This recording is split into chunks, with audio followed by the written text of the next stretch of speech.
So that's what's going to stand out to Jason Candle as we welcome in Mike Robinson, of course, the sideline reporter on the Rocket Radio Network. Mike Rob, thank you so much. Hey, thanks for having me, Mark. What are you going to take away? What is going to be your lasting memory of this installment of the Battle of I-75? You know what's going to be a lasting memory is how important it was to have this game on a Saturday, because it would have just made this thing so much better. But on a Tuesday night, you got to give credit to Bowling Green and the UT Rocket fans for coming out there and packing out the doit, because it was a lot more people out there and the game was a lot more exciting than I expected. Have you ever seen the visiting teams, fans, rush the field after a win? No, I've never seen anything like that. But in a rivalry like this, it's something that you should expect. I mean, these two teams are quite familiar with each other. And a lot of these guys have grew up and played high school ball together. So it was definitely warranted. Certainly a lot of discussion about the differences between the first half and the second half on both sides of the ball for both teams.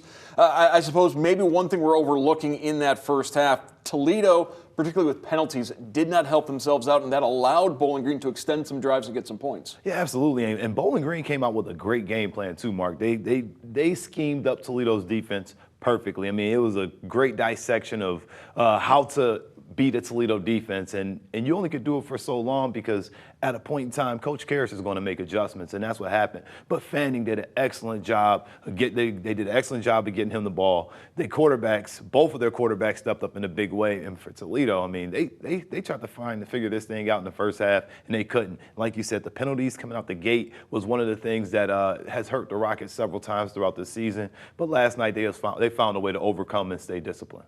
And it wasn't any major halftime adjustments. I think after the game, Dallas Gant said, we just tightened things up in the second half. Defensively, the Rockets only allowed 3 points after that first half, and the defense was able to keep the offense in the game. Yeah, and this is the second half football team that we've seen all season long, and the Rockets really have done a great job of just finding a way to rely on that bend but don't break defense. And that's just who they are and what their identity has been all season. They've been in so many close games. I feel like they're used to being in this situation. Like, hey, you know what? Let's go down a little bit so we can show them how tough we are, how good we are. And that's because it's a credit to the secondary. Quinyon Mitchell played an excellent game. Dallas Gant played excellent. And the defensive line has gotten so much better, even in the loss of a couple guys in Terrence Taylor late in the game, and also Peters from last week. Certainly there's been a lot of discussion in college football about analytics and when to go for the two-point conversion, when not to go for it.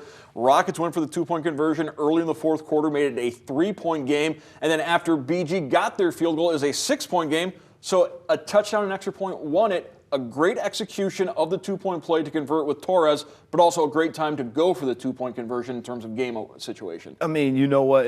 I don't know what it's like to be a Division I head coach, but you know what Jason Candle does, and he did an excellent job of just sitting there and meticulously planning this thing out. You know, from the fourth down conversions they tried to attempt, the third down conversions they worked on getting better at, and then that two-point conversion. Conversions are everything, and finding a way to say, hey, you know what? Let's go for it. I don't know what they saw. They looked at the chart, and the chart said go for 2. It was the right time to do it, and they called the right play, because Torres was wide open right there in the back of the end zone. I was standing right there like, is he going to hit him? Is he going to hit him? Perfect pass. Daquan Finn just put on a masterclass of just finding a way to hit his tight end all throughout the night. And after the game, Finn talked about how important a victory it was for him personally, because a year ago he was injured. He did not play against Bowling Green. Rockets lost that game in the Glass Bowl. So now Finn goes on the road and he turns the tables on BG. You know what? It's funny you mentioned that. You know, I hadn't shared this story before, but at the end of that game last year in the Glass Bowl, I sat there and I watched Daquan Finn. I sat there and looked at him as he stood on the sideline of the Glass Bowl, watched Bowling Green celebrate, just kind of looked at him, and he did a little thing like this. He said, I got you.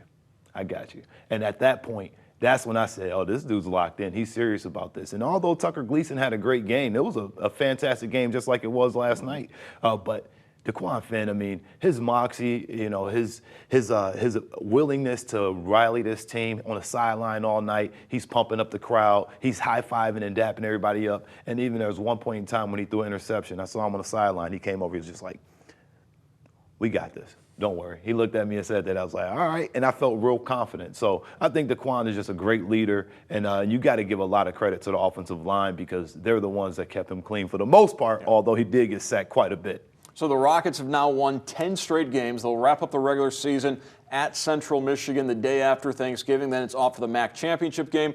And a recurring refrain from the Rockets is, after this game, there's more we want to play for. And we're not talking about just winning back-to-back MAC championships. This is a team that is very much focused on working their way into a New Year's Six bowl game. Well, it's going to be a tough road there to get there. You're going to need Liberty to lose a game. You know, Bowling Green almost had a chance at beating them early in the season with a 34-24 loss there to Liberty. But Tulane's sitting in front of them, and so is Liberty. It's an opportunity that the Rockets need to just continue to win because you control your own destiny at this point. You can hope for other teams to lose, but you know what? It doesn't matter where you go for a bowl game. You know, you win a MAC championship, you set yourself up, but to get a New Year's Six bowl game would be the icing on the cake, especially with how the season played out.